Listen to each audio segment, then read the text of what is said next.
for the open secretary position and treasurer board position.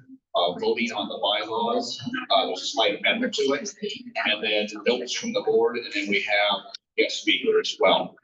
And the last thing would be any new news or ideas that you want to present the board or the community as a whole, and then motion to adjourn.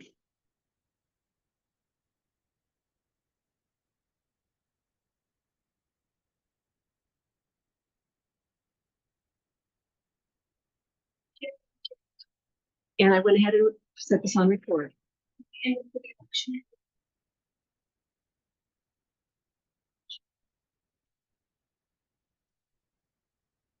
Are you doing that with a hard ballot? No, just showing hands. Okay.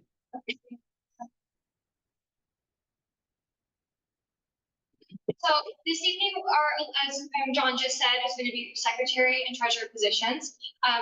Michelle Callum here volunteered a little bit earlier, so I'll let her introduce herself to you all. And then as soon as she is done, we will call for any other volunteers for the secretary and treasurer position. Hi. Sorry.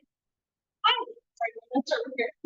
With the pregnancy, I seem to only one brain cell nowadays. You'll the full bio in the little pamphlets. But just real quick, I used to live up in Bellingham, Washington, where I got a few degrees, mathematics, English language learning, and education. I served as high school educator here back in my hometown of Vancouver, Washington. While I was born and raised in the southern part of Vancouver, Washington, my husband always dreamed of living up here.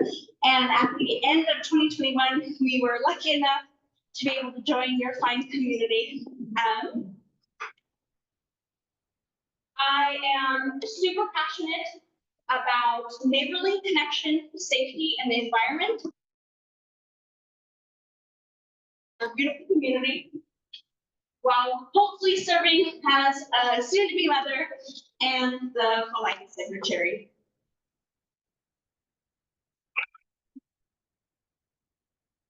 Thank you, Michelle. We're very grateful for your volunteerism to join our board. And with that, is there anybody else here that would like to run for either secretary or treasurer? Okay. If not, we do meet quorum this evening, and so by a show of hands, we will vote Michelle in. So if everyone here is okay with that, raise your hand. We'll do a count. Thank you, everybody.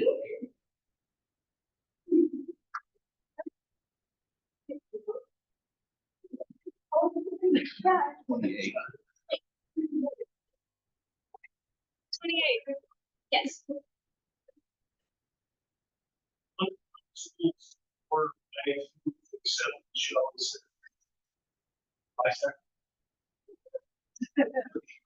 Thank you. Congratulations, Michelle. Welcome to the board.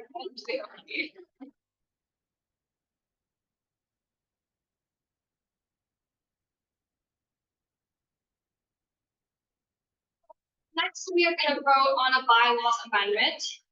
The newsletter in front of you, see, it is in the middle of the full on that right side.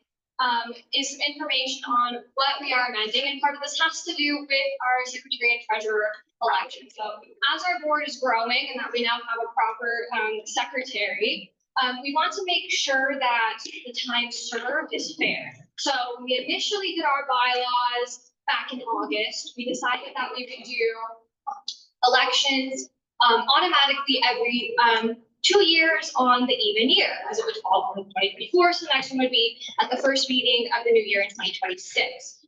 Since Michelle is being elected in 2025, we want to move to have president and vice president elections to remain every 2 years on the even year, but then add another category of secretary, treasurer, and then any other positions that are added on to be voted on every 2 years on the odd year. So that way we don't have any continuity or vacancies. So that way the board can remain active for as long as possible. The recruitment efforts, for time served will be a little bit more even. Does anyone have any questions about this or any suggestions to alter the amendment?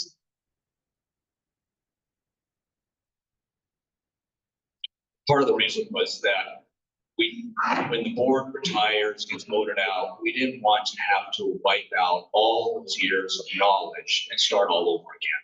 So by separating the president, vice president, from the secretary and treasurer, at least you have some historical data that they can carry forward and basically mentor the oncoming board members. So at this time, I would like to call for a vote on accepting the amendment for the current bylaws. That'd be Article 10, the elections. Okay. It's been seconded. Can we see a show of hands? Do I have?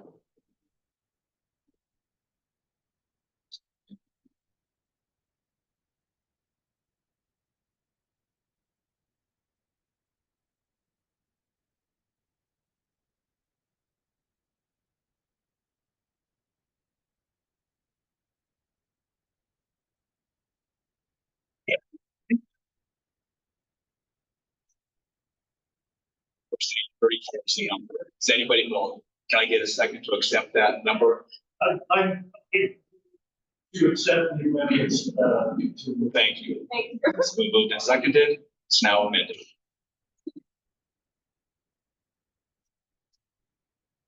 Goes from the board.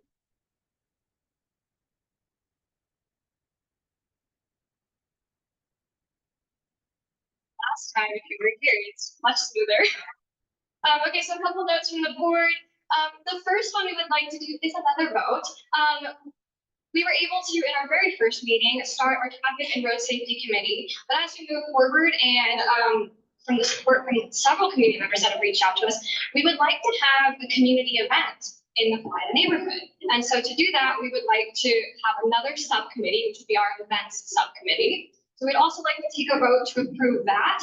And additionally, find out if there's anyone that wanted to volunteer. We did get a couple of emails, and so if you did email us to volunteer for the event subcommittee, you will definitely get a message from us. Voted in. So now calling for a vote for people. The events really will include anything that, as a community, we decide on, but that could include something similar to the 4th of July parade that used to happen, or maybe a park picnic. This could be something that we maybe bring in local businesses to donate some of their time to, any way to support and show what happens in the community, to get kids involved in our community. So lots of different things that'll help showcase for diversity in the neighborhood.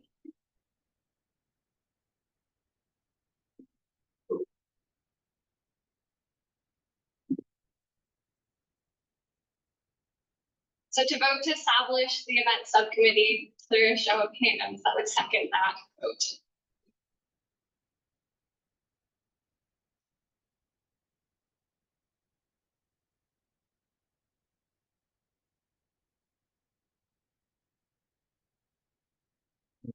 Accept it. Yes. Thank you. The recommendation. Got it. Okay. And then is there anyone now that is interested in, would like to show their interest in volunteering? This could be as a chairperson of the subcommittee, or if you would just like to remain kind of a volunteer on an event by event basis, that's okay. When we ask somebody to volunteer, we do understand that the first thing that I was taught in the military is do not volunteer. So what we're asking you to do is basically be a contact or a person that can help brainstorm ideas for the community. We're not asking you to take on something that would be overwhelming, because we ourselves have jobs, school, family, and other commitments. When we first decided to form this, we weren't saying that we were going to be in charge of anything. We were strictly the facilitators of something formed like this, where we could get ideas bounced off one another and be able to focus those ideas into something that would generate something measurable. So if there's anybody here that has some longevity in the community, they can remember the 4th of July parades that we're going through here, just like the Hazeldale band parade that goes through every year. If there's anything that you have ideas as far as any activity for kids, we would welcome you to at least volunteer and be a point of contact for us and the community. Is there anybody that knows somebody else that would be interested in sharing their skills? Not at this time. Okay. Now, of course, feel free to volunteer later. You can email us anytime if we'd love to meet with you, anybody. And just, you know, get your ideas. You know, sometimes they come a little later and then we'll pick. And we're not asking you to do this full time. It's when you have the time. And Brandon? Yes. You'll have a couple things about road safety.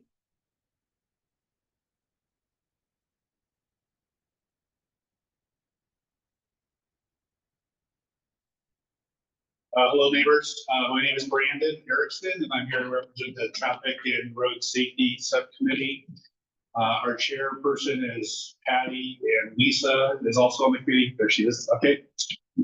Really, what I'm here to do is to make a plug for additional participation in our survey. We've had a survey out for a couple of months now. We've had some response. Survey asks for input on areas within our community where we're seeing concerns with vehicle, pedestrian, and bicycle safety issues. We're asking that you identify where those locations are and then what those issues, what kinds of issues you're seeing. And we're mapping those results, and we intend to share that information. You saw a preliminary presentation at the last meeting. The survey will stay open through the end of January, and it will close, and we'll finalize the data, and we'll present that in March. And we're also sharing information with the Clark County, you get the name right there, Public Works. They have an advisory committee, the Bicycle and Pedestrian Advisory Committee. Share that information with them, see if we can't get some traction in responding to some of the issues that we identify. Also, there's some funding perhaps that could be available in helping with safe routes to schools, and our survey data might lend some credibility to those funding requests. So if you haven't filled out the survey, please do so. There's a link to the survey in the newsletter. So you can go find that, and also the QR code will take you directly there. If you want a preliminary look at what there it is right there on the screen, it's like show them your that. If you want to see a preliminary look at the data that's been compiled so far, there's also a link to that in the newsletter. Basically, the Reader's Digest and what we found so far, that most of the survey results say that issues, probably not surprisingly, are on 119th Street, going east-west and north-south on Lakeshore and northwest 36th Avenue. But there are other locations, and if you have other concerns, we would definitely like to hear.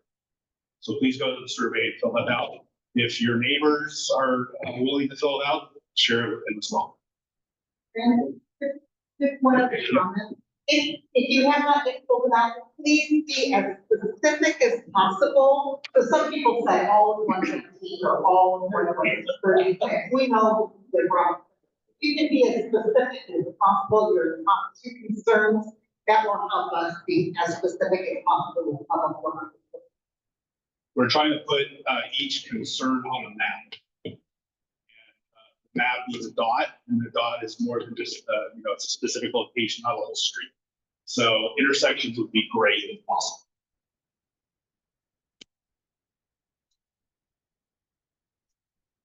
Yeah, so the presentation that was made in the last meeting, if you want to see the YouTube video of that, you can go there. The data is also a document that shows the data is also in that as well.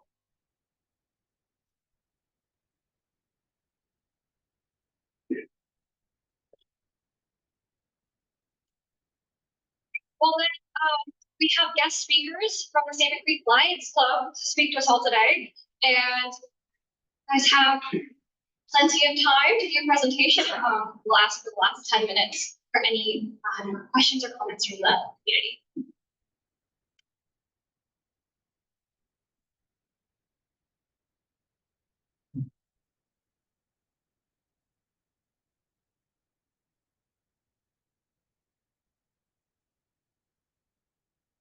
I'll need this, but, because I've got a pretty loud voice anyway. I'm Rick Haddock with the Salmon Creek Lions.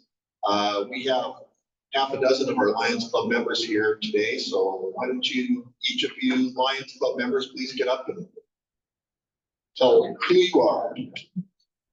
Jeff Reddix, I've been a member for about a year.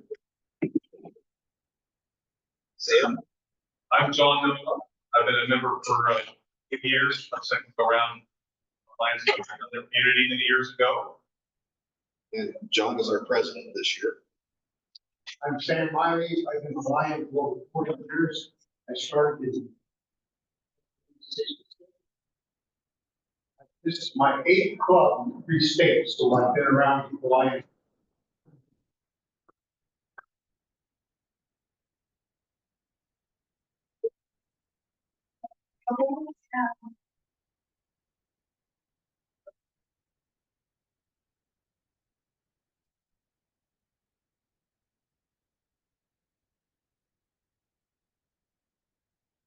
So why don't we start with kind of what the heck is Lions and what do we do? So in international, we're in 200 countries. We have 1.4 million members, and we're the largest service organization in the world. And one of the old sayings is, if there's a need, there's a need. So we try to come out and help with natural disasters, with community needs. We do it local, we do it national, international.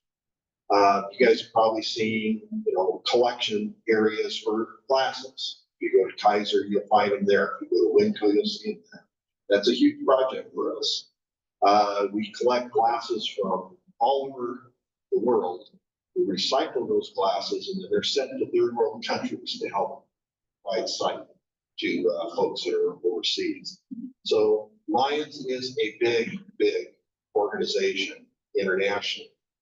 We have about 750,000 members here. So about half of the Lions are in the US. The other half are worldwide. We are a service organization. I'll make the distinction. A lot of organizations are social. They may do some service, but mostly social.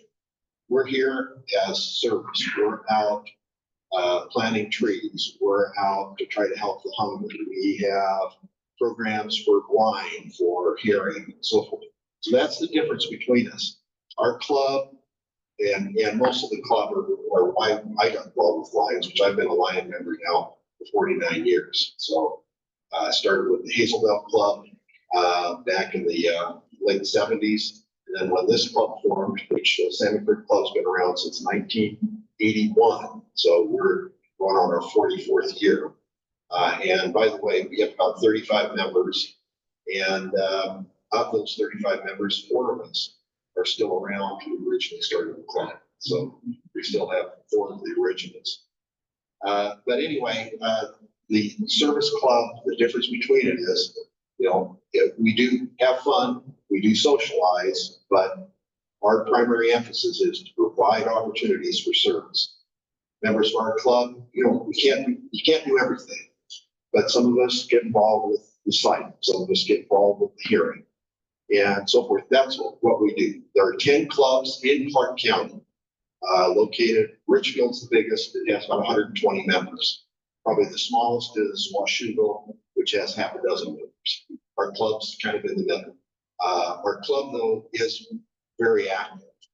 We have a reputation of being, I'd say, somewhat progressive in the projects that we get involved in.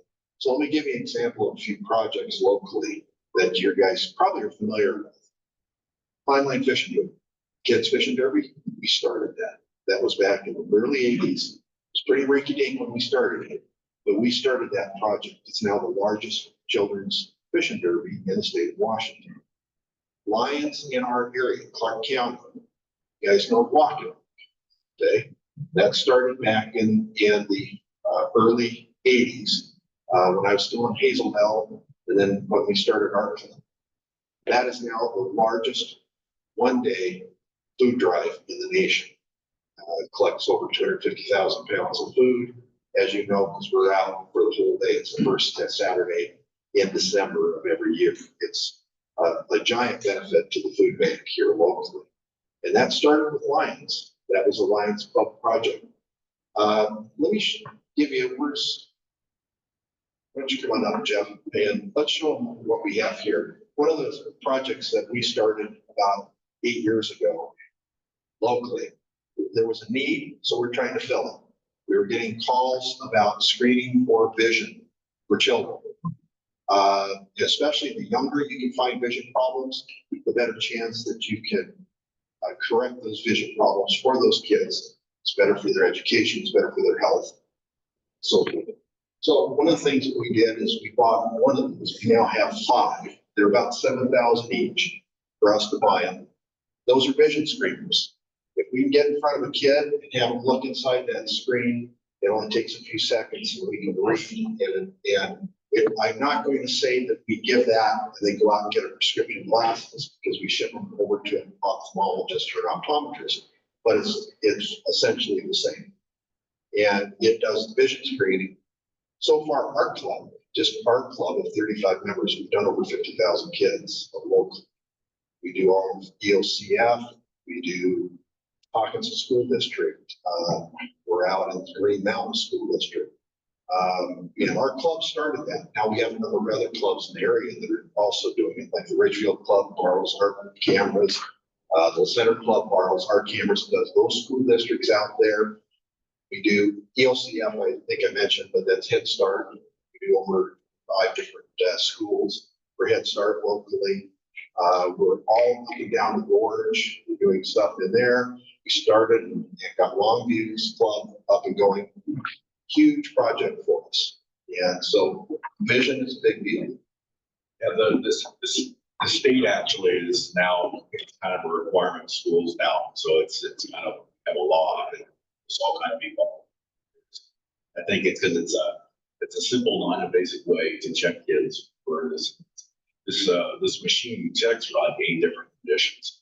Nearsighted, farsighted, strabismus, astigmatism, and dysphoria, which is all these terms for different things that are wrong with the eyes.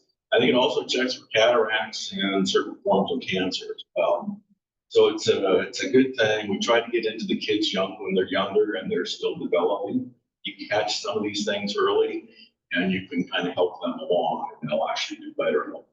So it's a pretty simple thing. The club, we train each other. I'm new at it, but I've spent actually 1 full season doing it now. I've gotten pretty good at it. There's probably 5 or 6 or 7 of us that have trained on the camera.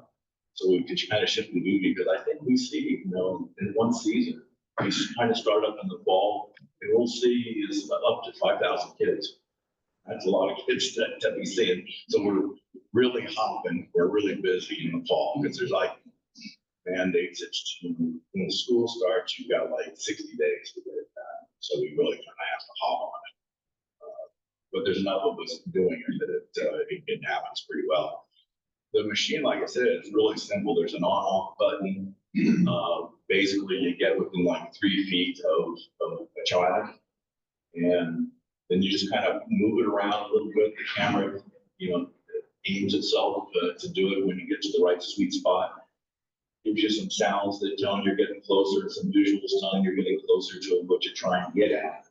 And the little booger sound that it causes is, I think, a way for younger kids to kind of focus here, not over there. I'm trying to do this to get the kids, they want the sound comes from here and they focus on the sound. They look at the little nose. Can you guys see the little face on there? Yeah, there's kind of a little face, and we tell them to look at the nose, and they do that. We pretty much, we can get, if you get it right, it can take, literally 20 seconds to do it. So we can see a lot of kids at once sitting. We've gone through, 100+ kids. especially a lot of us do. So, pretty simple, non-invasive. Most kids aren't too fearful of it. Once they kind of see the face, and it looks like a clown and kind of like a game that we're playing. But we do see some kids, I think Head Start kids, I think they're like 2 years old. So, and it's designed for kids as young as 6 months and up to adults, so it covers a wide array. We're mostly kids that are elementary school. Head Start. So that's it's an infrared light that comes out, goes into the eye. You're actually doing both eyes at the same time. The only other thing, two things that are important when we're doing it, the kids need to be looking at the nose, so that they've got to be oriented properly.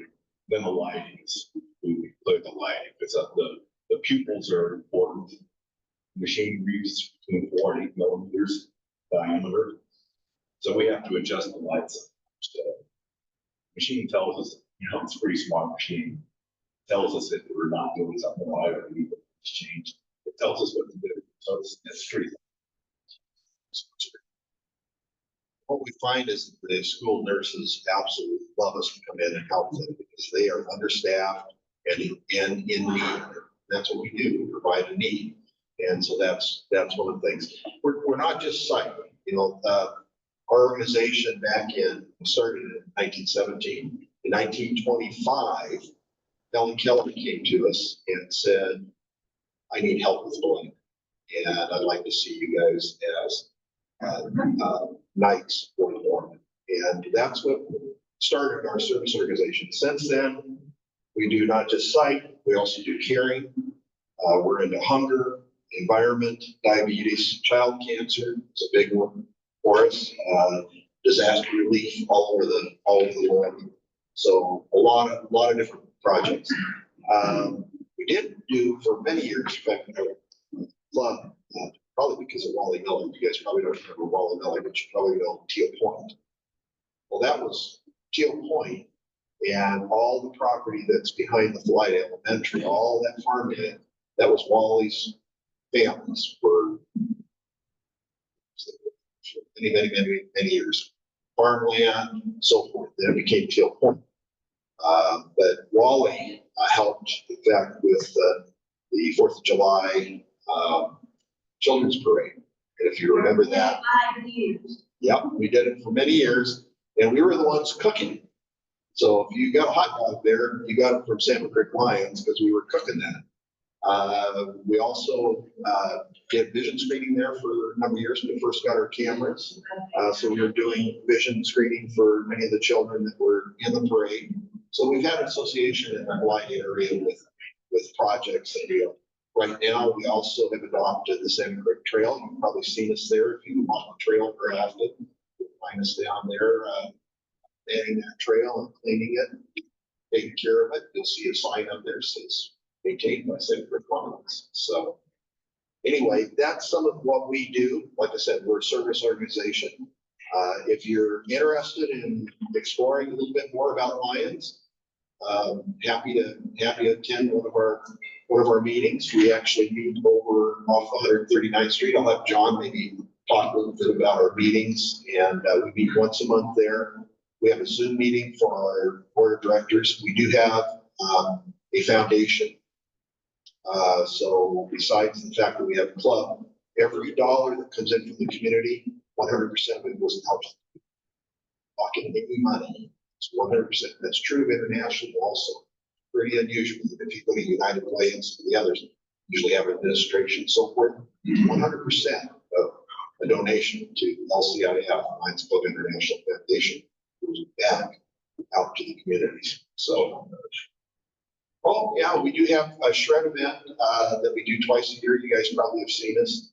We've been out here at Umpqua Bank. We have one in the fall and also one in the spring. And that's an environmental because we're helping people with their security, but we also the paper goods all get shredded right there with one of the trucks. We usually raise from voluntary donations several $1,000s. That money goes back to the community once again to different things. Supporting childhood cancer, we support bank and a number of different places where those funds have gone. John, why don't you talk a little bit about Sure. So thank you very much, Rick. And thank you, Jeff, for getting the invite down here for us to talk. We appreciate it. Rick did a great job talking about all the things we do at a very high level.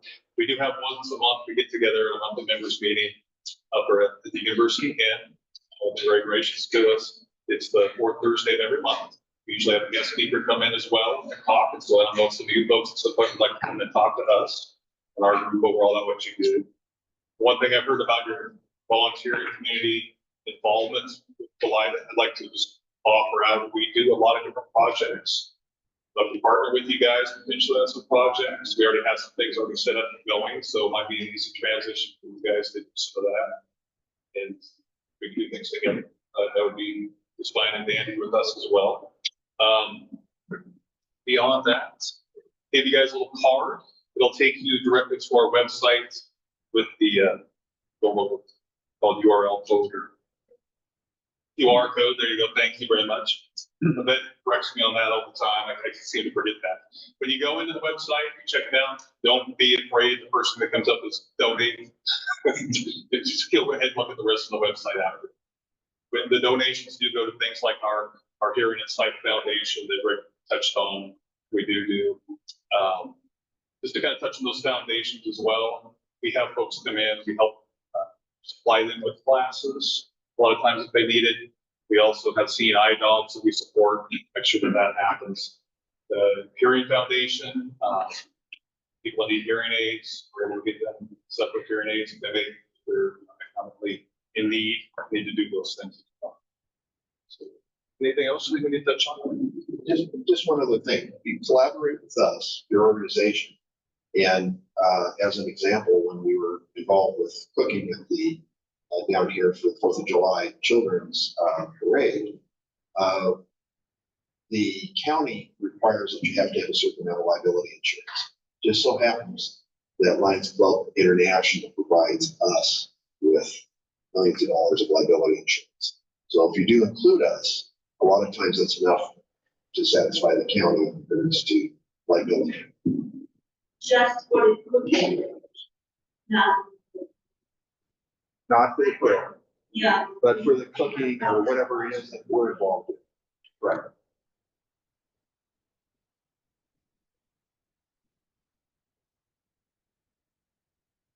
Sure. So joining the club's pretty easy. I have another set of cards that actually I can give you that'll take you directly to an application if you're interested. What we do, we're looking for folks that want to be involved in the social work community. You just submit an application, we review it, and then we'll official them pretty shortly thereafter. So it's a pretty easy process. Dues are very low, relatively speaking. There's an international portion of the dues and then our local dues. I think yearly it's what, $80. We program throughout the year, and we're on a financial calendar, so it's July is our month. That's the way that works. I'll mention one other thing. We do like folks. Thank you. We do like folks to attend one of our meetings, and also to attend one of our projects. So you get a chance to test us out, we get a chance to test you out. But, and we think that's good for the longevity. If a member wants to join, we want them to know what the expectations are both ways. So. What other questions? I have a question about what type of personal data, if anything, when you're doing the eye scan of the child, as far as identifying that child so that a prescription can be generated later on. So the teachers, I've only participated in this a couple of times. So Jeff, I'll give you, if I'm off on this at all, Jeff, correct me. But generally speaking, you're having the teacher bring their class back. There's a checklist that each kid, the teacher stand there marking off which kid is doing what, then we will say needs to refer or not. It's basically. We just mentioned too. So most of the schools do not want us to, because we can actually print using that camera that Jeff had. We've actually got Bluetooth where we can print out the specifications as to what the camera actually saw, the information, what corrections we did not. And but what's interesting is the schools don't want that. What they want is a pass fail. And once you get a pass fail, then the nurse then will send notification to the parents that the child needs to have further screening by optometrist or ophthalmologist. But we don't print out that. Now, the only exception happens to be some EOCFs have required that if we do have failed, they want to see it printed up. What is the EO? That's Head Start. Okay. Head Start classes. So, and they have a timeline. They're really, so they've got 45 days from the time the class starts to have every kid the visions. So it's important for us to get in. With the other public schools, they have 90 days. So they have a little bit more time to get in.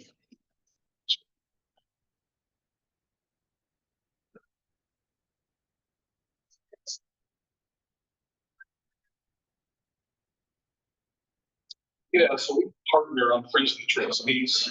We partner with them and just go and participate, kind of like you guys can come with us, or because we already have connections to do some of those things. Maybe that's one interactive role. We kind of tag along on their event, and members go down and participate. So if you're interested, we get your information. We can talk over the back. They take people all over the community to sign a process, so maybe just tag along with us and we can make that happen as well. Have you guys promote future events? So future events with our calendars, how we normally do it, just about talk to people like yourself, being visible in the community. Those are the ways.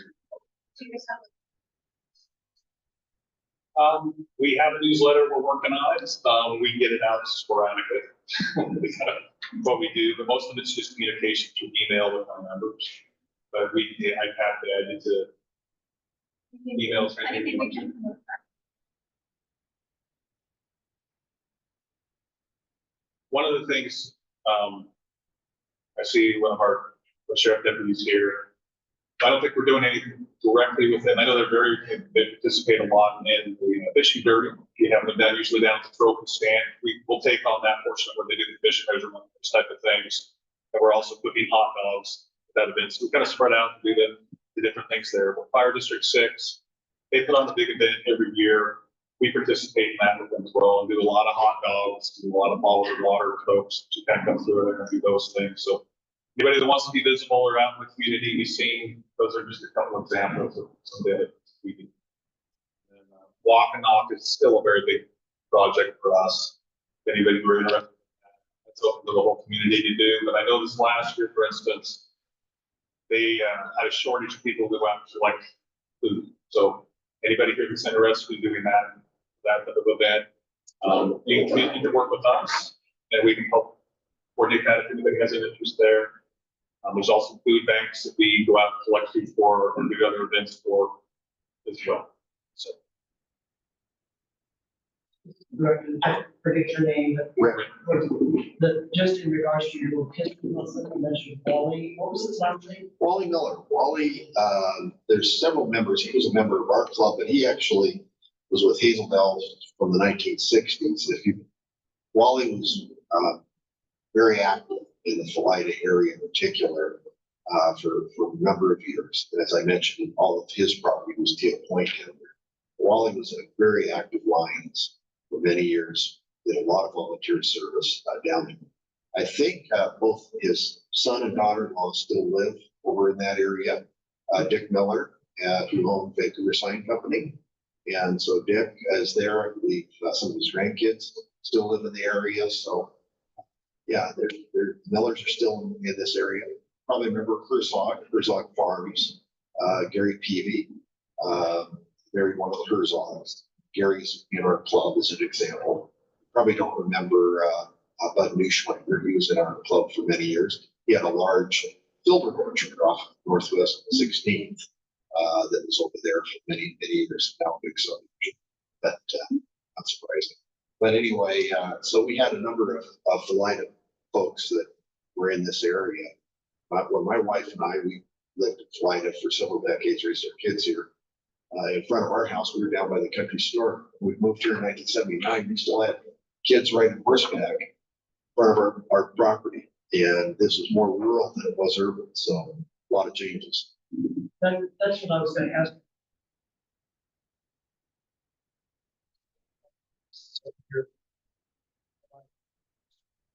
Gentleman, this girl, who said he was born in that home, lived further up the street just before, I can't remember the name of that street. I think it was Dan Show. He lived down there before that newer development was built. I was out walking. He was telling me about if he was born in that home and when he passed away and they tore his home down and they built that. I didn't know that was the same gentleman we were talking I about. wish I could tell you that. I knew Wally for many years. I can't recall in regards to the old farmhouse. There was an old farmhouse. I do remember the old, remember they used to have, this was a big food area. We were the food capital of Felida and Sarah area was food capital of the US. And so that's a big deal before World War I. And so they had a food dryer farms on 119th Street. You guys probably don't remember, but we used to store our stuff there, the Wally's food dryers, so they're out. So, yeah, But it quite a was bit of history. historic over here, and it's right across the street.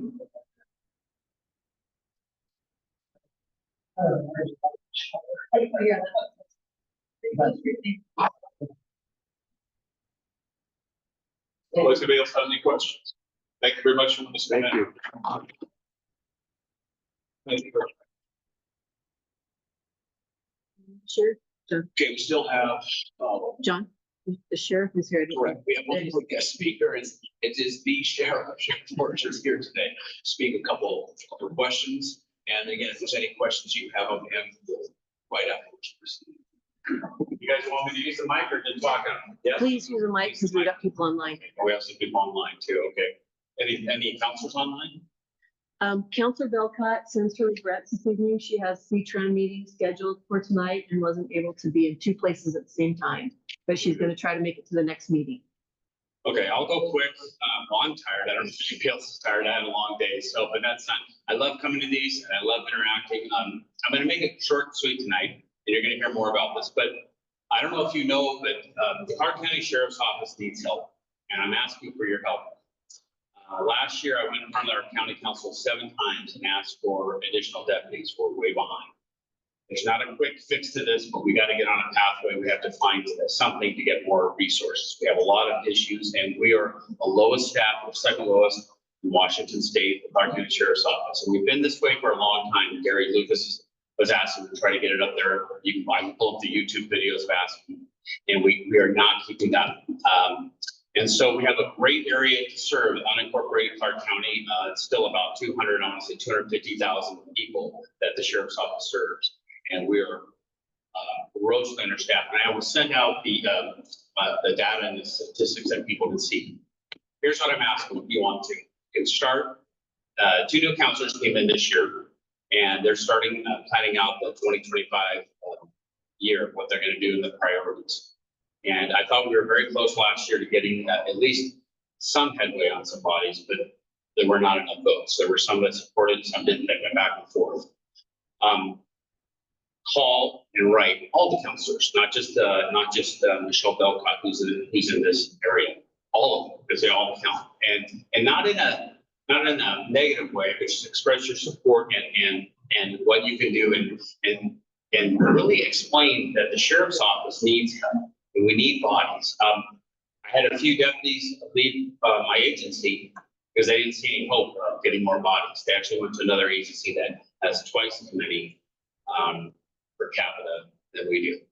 I knew this was going to start happening, or I was afraid it was going to start happening. I warned the counselors this was going to start happening, and it has happened. And that's not good, because your tax dollar, it takes a lot of money, a couple $100,000 to train somebody, and then they get out and then they leave, that money's gone. So I'm going to leave this short and sweet. I need your help. Start with those emails, start with those phone calls, supporting the sheriff's office. I will put out, and you can get on, I can tell you what dates there. I'll put out the dates there where we testified in front of them, and went back and forth, and the reasoning and the whys. And I'm out in the community all the time. I go to almost every neighborhood association meeting that I can, different events, and I hear some of the concerns here. We can't handle everything. That's the problem. I'll always tell you the truth. I love to say we can handle this problem or we can even address it. We're starting to look at service cutbacks, just today, non-emergency. Let me clarify that. Some calls we just can't get to anymore. Some of the frauds that people have, we won't be able to investigate like we used to.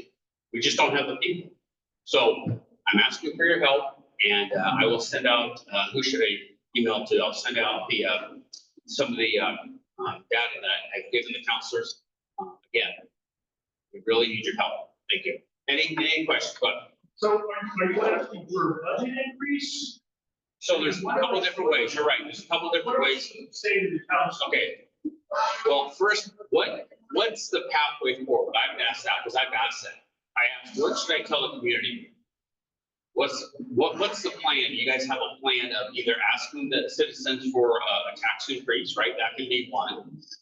Your general budget of how you prioritize things, that could be two, right?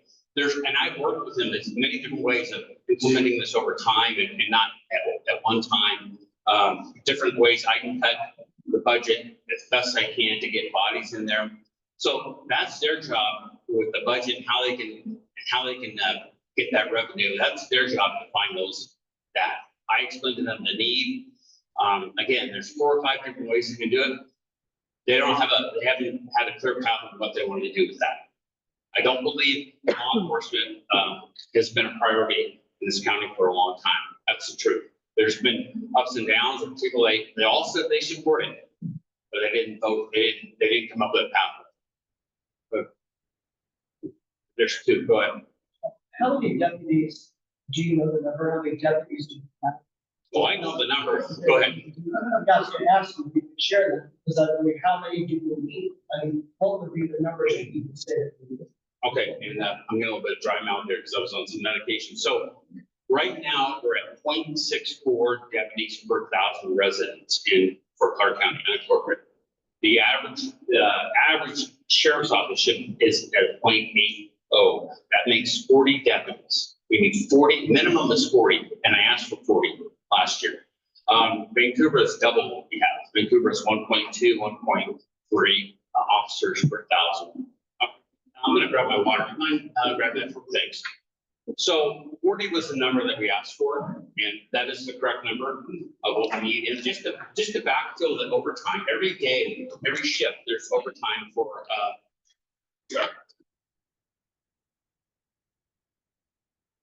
we have a minimum, like, let's just say Felida, his little area has a minimum of day shift is 3 people or 4 people.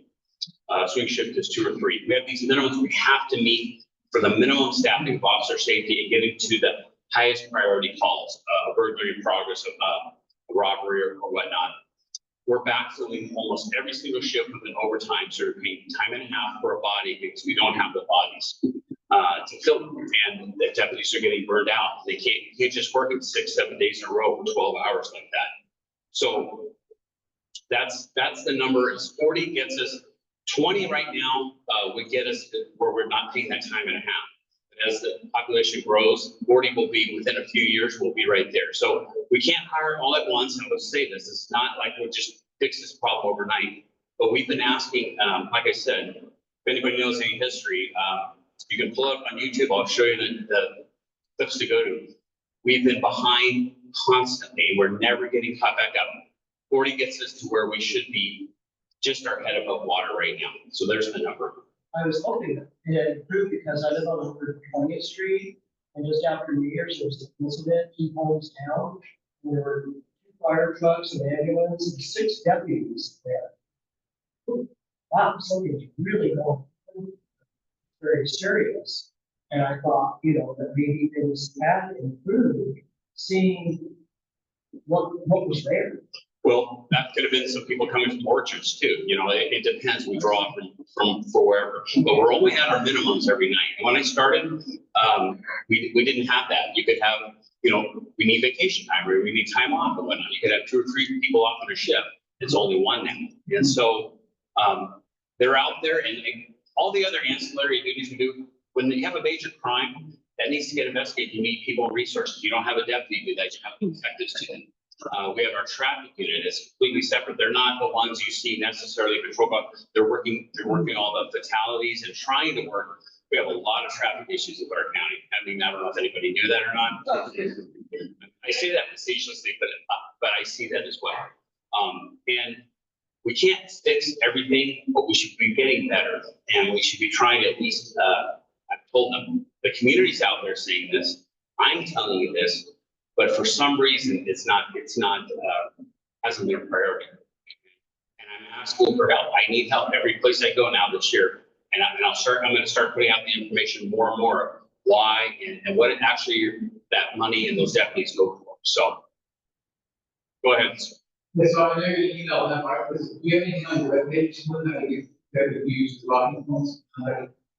Did you say, do I have it on our webpage? Yeah, yes. No, but I'm going to tell my communications manager tomorrow to start working on that. You go to our webpage. We have two different webpages. One, if you want to get hired, go ccso.com to learn a lot, and then the county webpage has information on there as well. So, go ahead, sir. I think we're fortunate in the sense that our counselor, Volcott, is probably the most likely to support your office. Seems like the other floor might be the best targets. I think they all, and again, it's hard, because when you're talking about adding people and resources, it takes money, right? And are you going to ask for taxes? And hey, listen, I pay taxes too. People get to a point where how much taxes, how much do we want to do? But the priorities of those taxes has to be looked at. And I'm not saying this has been easy, but there's not even a pathway forward of, okay, you know what? We're going to get you 5 bodies this year or 5 next year or anything, or this is how we're going to work on it. And the deputies, I talk to them all the time. I go to ship briefing, I ride with them. They're out there and they're like, do they even care about us? They ask. And I go, they do. Sometimes I say that like they do. And I'm like, I don't know if they do, but I'm like, hang in there, we'll get it done. There is a solution, right? But it's a group effort. This is my community too. I live in this community as well. When I'm at home, and I need help, I call 911 too. I expect to have some prompt response. So, in our North County, if anybody lives north in Richfield or Yakima or Amboy, I know this is polite, but the response time is it's gotten worse over the years, and that's it's not acceptable. Anybody else? I will send out like I said, all the data I sent and all the presentations I made to the council, I will send out. So it's all public information. Go ahead, sir. I attended your Citizens Academy back in April. I was absolutely blown away with the talent that we have in your department. And I'd hate to lose that. We would really suffer if we lose more of the deputies that are out there. And I'm not just saying that. He's right. Did anybody? I'll give an analogy. And if you haven't seen this movie, there was a movie called Moneyball, the Oakland A's, a long time ago. They were a small market club. They still are, right? And they had some great talent and people that wanted to be there, but they'll only stay there so long. Then the Red Sox and the Yankees come in and get those players. That's what happens. Is you see small teams. We have a great small team, but we're losing our players, and it's happened. It happened a few years ago that we go to Vancouver because they paid so much. We got even with our pay, which is a good thing. But it's incredible to see these people out there doing this, and they want to stay there, but they want to know that they have backup. They want to know they can go home and see their families after they work for 4 days on. They want their time off. So we do have a lot of great people. So anything else? All right. We're running Citizens Academy in April. We ran 2 last year. If you haven't been, you can sign up. It's a great thing. Who's all been? There's probably 5 or 6, 7 months. No, there we go. 6. You get to shoot guns, too. Get tased. Oh, I'm just kidding. Anyways, all right. Thank you. I'm a little bit longer than I should have. Thanks.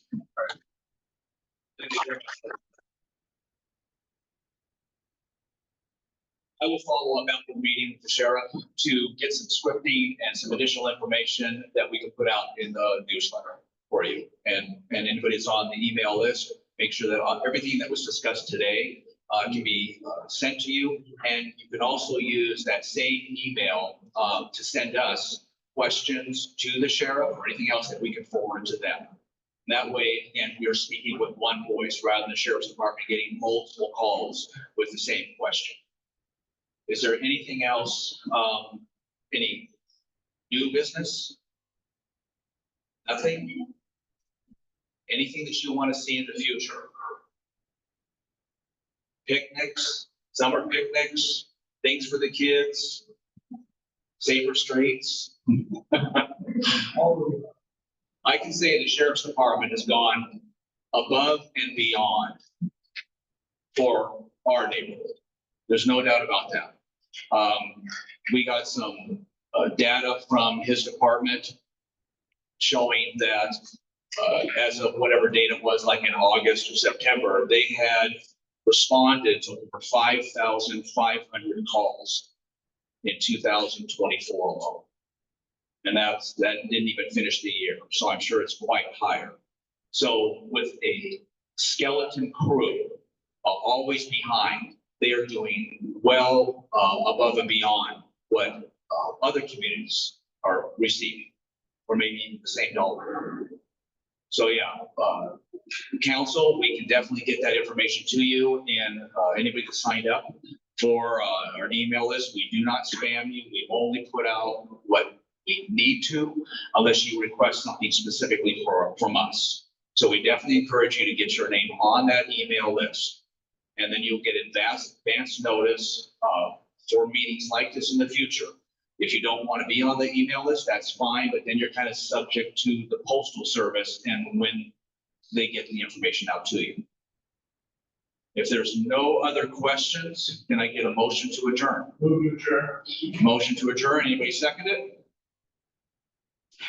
Meeting is now adjourned. Thank you for coming.